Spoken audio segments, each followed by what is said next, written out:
Imagine you are 18 years old, and today is the last day you will ever see him.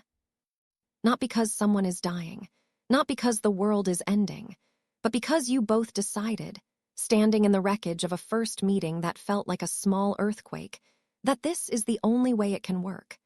That the distance between where you are and where you are each going is too wide for anything ordinary to cross. So you make a deal. One day a year, November 9th. No contact in between.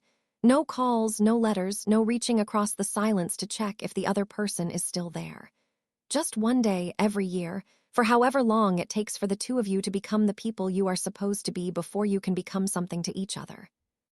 It sounds romantic. It sounds like the premise of the kind of love story that people carry with them for years. And it is also a trap, because the version of someone you see once a year is a curated version. It is the version they have prepared.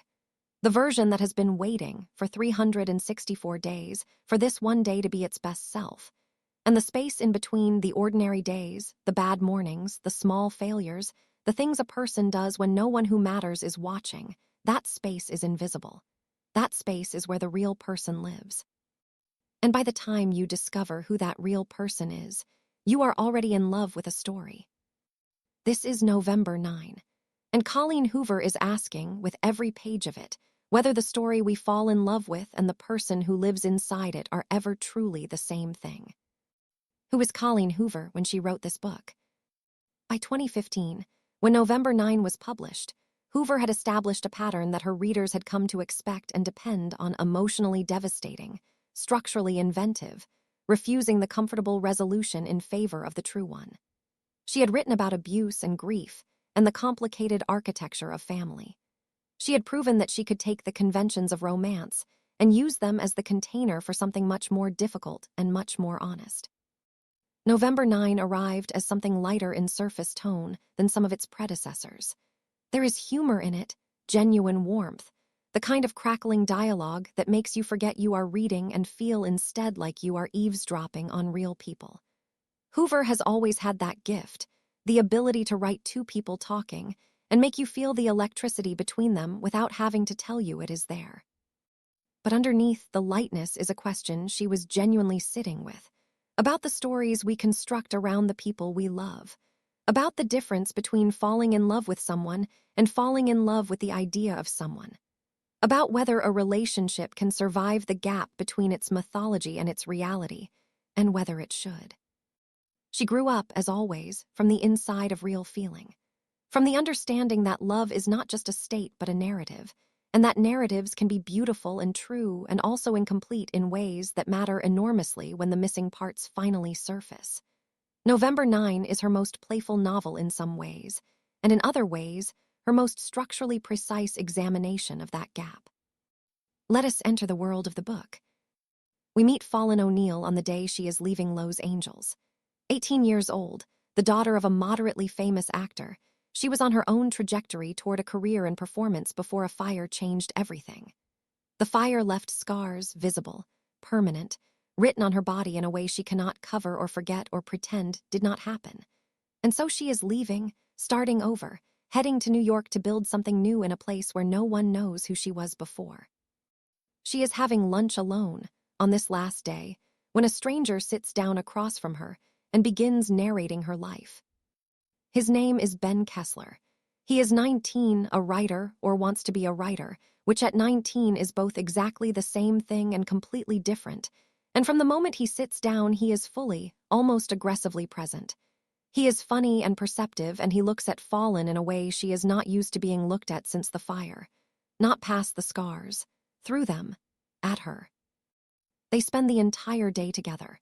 And the day is the kind of day that announces itself as significant while it is happening.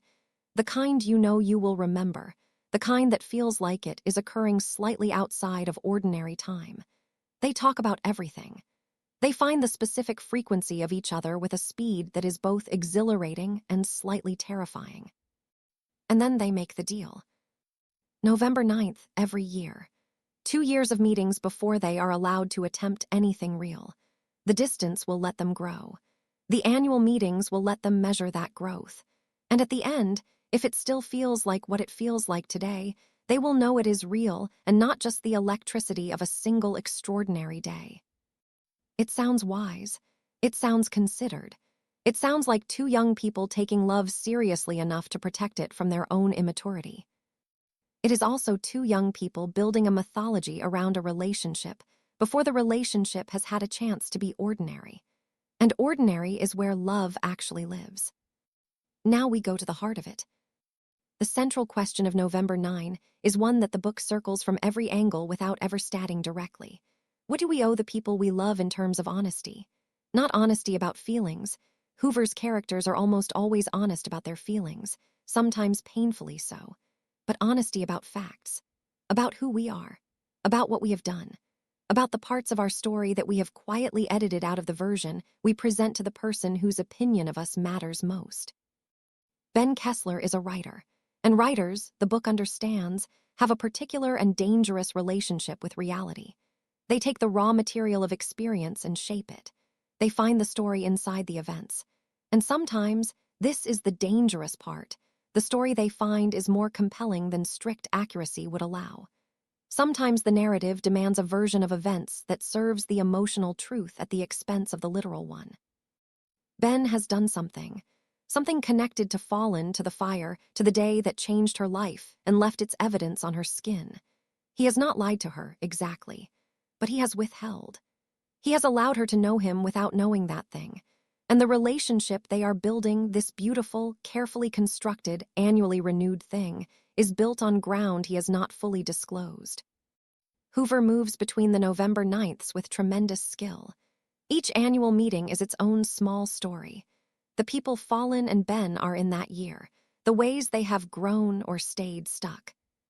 The way the dynamic between them shifts and deepens and occasionally frightens both of them with its intensity.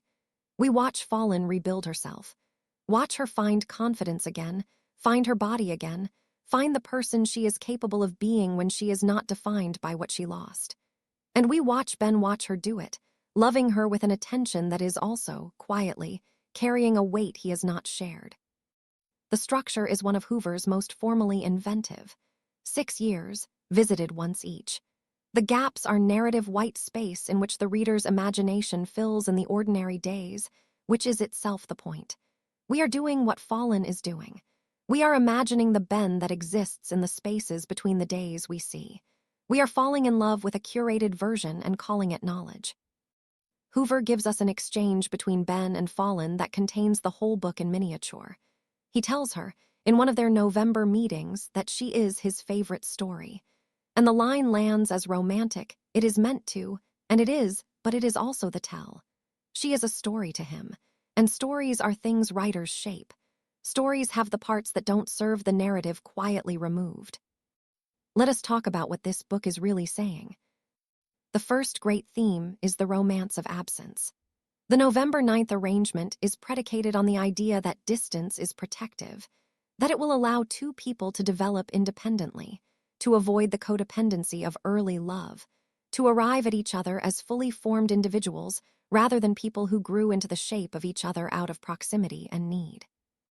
And there is real wisdom in this. The book does not mock the idea, but it interrogates it, because absence is also the condition under which mythology flourishes. You cannot be disappointed by someone you see once a year. You cannot witness their pettiness, their exhaustion, their bad days, their contradictions. You receive only the version they bring to the one day that matters. And so the person you love is necessarily, structurally, a version, a highlight reel presented as a complete portrait.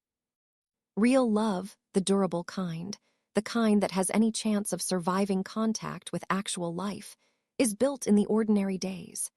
In the Tuesday mornings and the minor irritations and the way someone reacts when they are tired and have nothing left to perform. The arrangement in November 9 is designed to bypass all of that, and bypassing it is not the same as transcending it. The second great theme is the ethics of the incomplete truth. Ben's withholding is not malicious. That is important. He is not a villain who has calculated the effect of his silence. He is a young man who made a choice in a single moment of fear and has been living inside the consequences of that choice without knowing how to address them, watching the relationship that matters most to him grow on top of ground he knows is not entirely solid. This is something most people understand from the inside. The thing you did not say at the beginning, when it would have been easy to say, and then could not say after a week, and then absolutely could not say after a month, and then which became so buried under the structure of everything built on top of it that excavating it would mean dismantling everything. The lie of omission that was once a small stone and is now a foundation. Hoover does not excuse this, but she humanizes it with such precision that the reader cannot dismiss it as simple deception. Ben's silence is fear. It is the fear of losing the one thing that makes his life feel like it has the shape of a story worth telling. And fear, in all its forms, is a more honest villain than malice. The third great theme is the question of whether love can survive being seen completely. This is the question the ending is built on. Once Fallen knows everything, once the withheld thing is no longer withheld, and the version she fell in love with must be reconciled with the complete picture, can the love survive? Does it deserve to? Hoover does not answer this cheaply. She does not wave away the betrayal or minimize the reckoning. She lets Fallen be fully, rightfully devastated. And then she asks something harder than whether to forgive.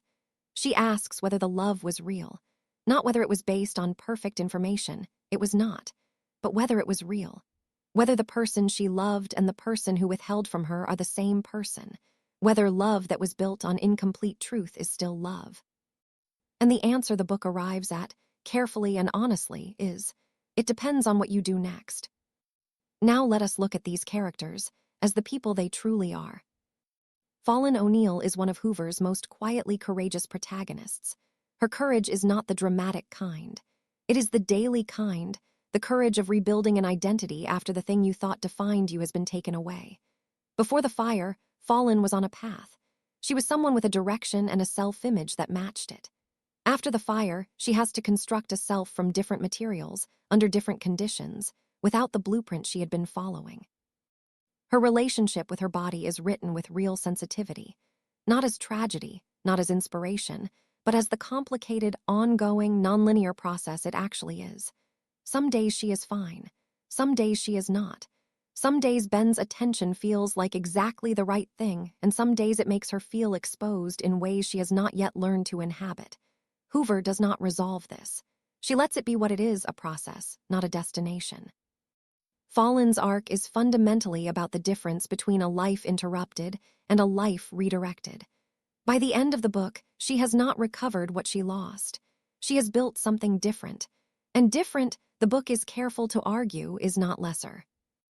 Ben Kessler is the more morally complex of the two central characters, and Hoover handles him with a delicacy that he does not quite deserve, and that the book knows he does not quite deserve. He is charming, genuinely so. He is perceptive. He is the kind of person who makes everyone around him feel more interesting than they thought they were. These are real qualities. They are also, in a certain light, the qualities of someone who is very good at managing the impression he makes. His writing is his truest self, and also the thing that most enables his capacity for shaping reality to serve the story he prefers. He is not lying. He is narrating. But narrating and lying have a closer relationship than most writers like to admit.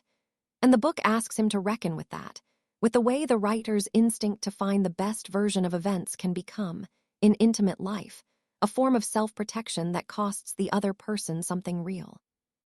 The symbol the book is organized around, the date itself, November 9th, does more than mark the structure of the chapters. It becomes, over the course of the novel, a container for everything the relationship is not allowed to be for 364 days of the year. It is the day all the feeling gets compressed into. The day that has to carry the weight of an entire year of growth and change and loss and desire. And that compression, which seems romantic, is also a kind of violence against the ordinary time that love requires to become real. What has this book done in the world? November 9 arrived in 2015 to the warm and immediate response Hoover's work reliably generates. But it found particular resonance with readers who were themselves at the beginning of things, young people navigating the question of how to love someone while also becoming themselves, how to hold onto a connection across the distance that self-development requires. When Book Talk found it, the book's specific pleasures translated perfectly to short-form recommendation. The premise is easy to describe and immediately compelling. The banter between Fallen and Ben generates the kind of quotable exchanges that circulate naturally on social media.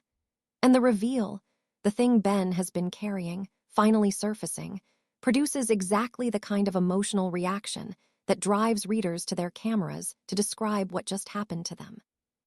The book has been particularly resonant with readers who have their own story of a person they loved in a compressed, annual, mythologized way. A long-distance relationship, a childhood friend seen only at holidays, an ex encountered once a year at a mutual friend's event. It names the specific texture of that kind of love with unusual precision. The way it feels more intense than ordinary proximity would explain. The way the person becomes, in between meetings, almost more real in imagination than they would be in daily life. Critically, the book receives consistent praise for its structure and its dialogue, with some reservation about whether the central conceit, the annual meetings, strains credulity when examined too closely. That reservation is fair.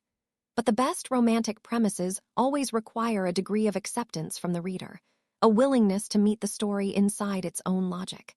November 9 rewards that willingness. Now let me be honest with you.